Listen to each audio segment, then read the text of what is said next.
பார்த்தீங்கன்னா அதோட இண்டிகேட்டர்ஸ் எல்லாமே எல்இடியில் கொடுத்துருக்காங்க. அண்டு ஃப்ரண்ட் அண்ட் பேக் பார்த்தீங்கன்னா எம்ஆர்எஃப் டயர்ஸ் யூஸ் பண்ணியிருக்காங்க. அண்டு இன்னொன்று மெயின் அப்கிரேட் பார்த்தீங்கன்னா கிக்கர் கொடுத்துருக்காங்க இந்த வண்டியில். அதை நம்ம பார்க்கலாம். இப்போ யாருமே கிக்கரே கொடுக்குறதில்ல. இது பக்கத்தில் இன்னொன்று வண்டி வந்து அதோட அதர் வேரியண்ட் இன்னொன்று கலரு. இன்னொன்று பார்த்தீங்கன்னா இதில் வந்து சிங்கிள் சேனல் ஏபிஎஸ்ஸோடைய வேரியண்ட் இருக்குது.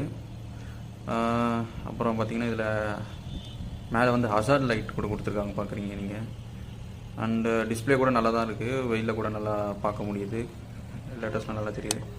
இதுதான் நம்ம சுவிட்ச், இன்ஜின் ஆஃப் ஆன் சுவிட்ச். பார்க்குறீங்க நல்லா தான், எல்லாமே கரெக்டாக இருக்குது. செகண்ட் டைம் ப்ரெஸ் பண்ண ஒர்க்கு இன்ஜின் ஸ்டார்ட் ஆகும் அண்ட் ஆஃப் பண்ணலாம். மற்றபடி ஃபியூல் கெப்பாசிட்டியும் 10 லிட்டர்ஸ் கொடுத்துருக்காங்க.